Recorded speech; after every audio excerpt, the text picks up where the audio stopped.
మన పార్లమెంట్ అధ్యక్షులు బుద్ధ నాగి జగదీష్ గారికి, అదేవిధంగా జనసేన పార్లమెంట్ అధ్యక్షులు పంచకల్ రమేష్ బాబు గారికి, అదేవిధంగా మన parliament constituency incharge Janasena incharge Gaddam Bujji గారికి, అదేవిధంగా ఎమ్మెల్సీ మన వేపాడు చిరంజీవిరావు గారికి అందరికీ కూడా పేరు పేరున నేను ధన్యవాదాలు నమస్కారాలు. మన సత్య గారికి అందరికీ కూడా నమస్కారాలు తెలియజేసుకుంటున్నా.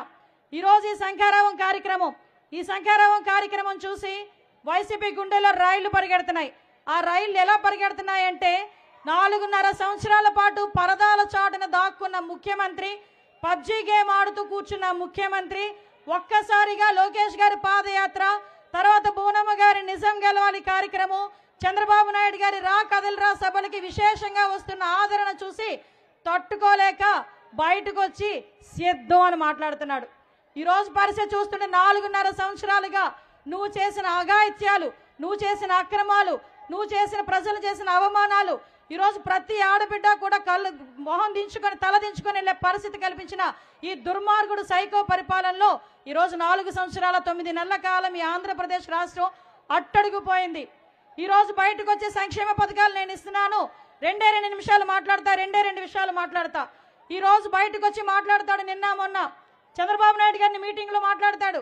ఈరోజు బయటకు వచ్చి మీ అందరికీ వాలంటీర్లను అడుక్కుంటున్నాడు. ఏమని అడుక్కుంటున్నాడంటే సంక్షేమ కార్యక్రమాలు చంద్రబాబు నాయుడు గారు వస్తే ఇవ్వము అని మాట్లాడుతున్నాడు. అసలు సిగ్గుందా? అసలు బుద్ధి ఉందా? 2,000 రూపాయలు 3,000 రూపాయలు పెన్షన్ పెంచడానికి 5 సంవత్సరాలు పట్టిన నువ్వు కూడా సంక్షేమం గురించి మాట్లాడితే ఎలా జగన్ రెడ్డి? ఒక్కసారి ఆలోచించు. 1000 రూపాయలు పెంచడానికి నీకు 5 సంవత్సరాలు పట్టింది. 200 నుంచి 2,000 రూపాయలు చేసిన ఘనత చంద్రబాబు నాయుడు గారిది. ఆ ఒక్క చిన్న లాజిక్ ఎలా మిస్ అవుతున్నావు? నవరత్నాలని చెప్పి 9 పథకాలు తీసుకొచ్చావు.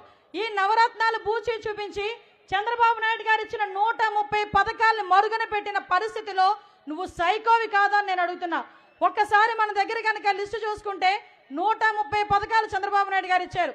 మీ అందరికీ తెలుసు, ఎవరైనా ఇంట్లో చనిపోతే చంద్రన్న బీమా, మీ ఇంట్లో పెళ్లి అయితే పెళ్లి కానుక, మీ అందరికీ కూడా పెన్షన్ ఒక పక్కన, పెళ్లి కానుక, సంక్రాంతి కానుక, రంజాన్ తోఫా, క్రిస్మస్ కానుక, అలాంటి బెస్ట్ అవైలబుల్ స్కూల్స్, విదేశీ విద్యా పథకం, స్టడీ సర్కిల్స్, అదేవిధంగా అన్నా క్యాంటీన్లు, ఇంకా చెప్పుకునే పోతే ఎస్సీ కార్పొరేషన్లు, బీసీ కార్పొరేషన్లు ద్వారా రుణాలు, ఇలాంటివి చెప్పుకుంటా పోతే ఒక్క మాటలో చెప్పాలంటే చంద్రబాబు నాయుడు గారి సంక్షేమం ఎలా ఉంటుందంటే తమ్ముళ్ళు, పుట్టబోయే బిడ్డ దగ్గర నుంచి చనిపోయి మహాప్రస్థానం ద్వారా శ్మశానానికి వెళ్ళినంత వరకు ఉంటుంది సంక్షేమం. అది చంద్రబాబు నాయుడు గారు అంటే. ఈ రోజు మాట్లాడతారు ఎక్కడి వరకు వెళ్ళు, నా నియోజకవర్గం వరకే వస్తా. మన నియోజకవర్గంలో పాయకరపేట నియోజకవర్గం ఇక్కడ వాళ్ళందరికీ తెలుసు, 2014 నుంచి 2019 వరకు కూడా ఒక స్వర్ణయుగం. ఎలాంటి స్వర్ణయుగం అంటే ఈ రోజుకి కూడా ఏ గ్రామంలోకి వెళ్ళినా తెలుగుదేశం పార్టీ కార్యకర్త అన్నవాడు కాలు రెగరేసి తిరుగుతాడు. ఎందుకో తెలుసా?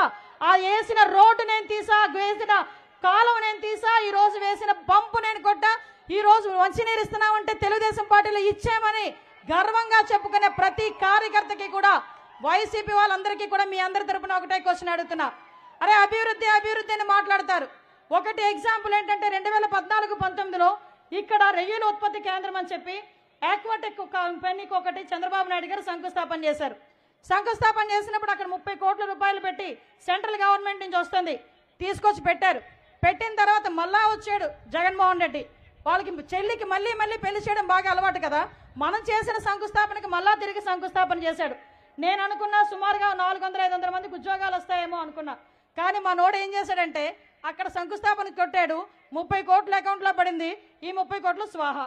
ఈ రోజుకి కూడా శంకుస్థాపన రాయికి బూజులు పట్టినాయి తప్పించి ఒక్కటి కూడా చేసిన పరిస్థితి.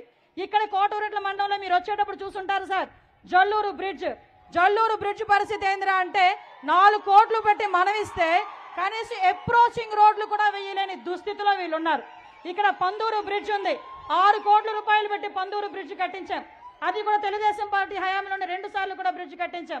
అది ఇంకొంచెం అసంపూర్తిగా ఉండిపోయిందని ఇక్కడున్న ప్రజలందరూ కూడా ఏదో కళ్ళబొల్లి మాటలు మాట్లాడితే నమ్మి ఓటేస్తే ఈ రోజు అటువైపు రావాలంటే ముఖం చాటేసుకునే పరిస్థితి వైఎస్ఆర్సీపీ వాళ్ళకి కనిపించడం అనేది నిజంగా దౌర్భాగ్యం. వాటర్ ప్రాజెక్టుకి 180 కోట్ల రూపాయలు ఇచ్చి ప్రతి ఇంటింటికి కూడా మంచినీటి కుళాయి ఇస్తామని చెప్పి ఆ రోజు తమర హయాంలో శంకుస్థాపన జరిగితే ఈ రోజుకి మేము పూర్తి చేస్తామని చెప్పారు. అందరూ వెళ్ళారు. ఏం చేశారా అయ్యా వీళ్ళందరూ అక్కడికి వెళ్ళి అంటే రంగులు వేశారు. దానికి 3 రంగులు వాళ్ళు బ్లూ రంగులు వేపించుకున్నారు తప్పించి అక్కడ ఒక తట్ట ఇసుక కూడా వేసిన పాపాన పోలే. నేను ఈ నియోజకవర్గంలో చేసినవి అభివృద్ధి కార్యక్రమాలు, సంక్షేమ కార్యక్రమాలు చెప్పాలంటే సుమారుగా 1500 కోట్ల రూపాయలతో అభివృద్ధి సంక్షేమ కార్యక్రమాలు చేసిన ఘనత చంద్రబాబు నాయుడు గారి హయాంలో తెలుగుదేశం పార్టీ చేసింది. ఈరోజు ఇక్కడ జగ్గంపేట రోడ్డు కానీ, చీడికొత్తూరు రోడ్డు కానీ, రేవుపోలవరం రోడ్డు కానీ, చిన్నదొడ్డిగల్ల రోడ్డు కానీ, గూడచెర్ల రోడ్డు కానీ, ఆఖరికి శ్రీరాంపురం, వైఎస్ శ్రీరాంపురం, వెంకటనగరం రోడ్డు కానీ, ఇలాంటి రోడ్ల గురించి చెప్పుకున్నా. ఆఖరికి బ్రిడ్జిల గురించి చెప్పుకున్నా, వాటర్ ప్రాజెక్టు గురించి చెప్పుకున్నా. ఇక్కడ ఒక శంకుస్థాపన జరిగి ఏదైనా ఒక కంపెనీ వచ్చిందన్నా, లేకపోతే ఒక అభివృద్ధి కార్యక్రమం జరిగిందన్నా అది తెలుగుదేశం పార్టీ హయాంలోనే.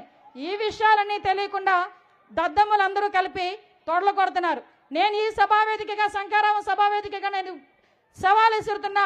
నా సోదరుడు సాక్షిగా నా నియోజకవర్గంలో అభివృద్ధి సంక్షేమ కార్యక్రమాలు తెలుగుదేశం పార్టీలో ఏం జరిగినాయి, ఇక్కడ ఏం జరిగినాయి చూపించడానికి ఏ సెంటర్కైనా నేను నా కార్యకర్తలు రావడానికి సిద్ధంగా ఉన్నా. ఇప్పుడు చెప్పండి, మనం సిద్ధమా? చర్చకు సిద్ధమా? అది మానేసి ఈ రోజు కూర్చొని కబుర్లు చెప్తున్నారు. నేను ఒకటే మీ అందరి తరపున లోకేషన్కి ప్రామిస్ చేస్తున్నా, రాబోయే కాలంలో ఇక్కడ ఉమ్మడి అభ్యర్థిగా, అదేవిధంగా తెలుగుదేశం పార్టీ, జనసేన రెండు కలిసి మీకు గిఫ్ట్ ఇవ్వబోతున్నాయి.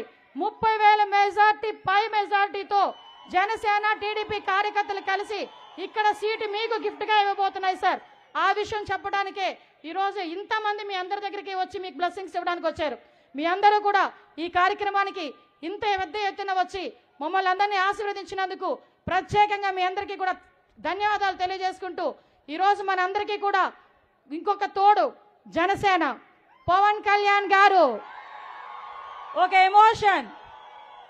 పవన్ కళ్యాణ్ గారు అదేవిధంగా చంద్రబాబు నాయుడు గారు కలిసి రాబోయే 50 రోజుల్లో 50 రోజులు అలా వేచి చూడండి.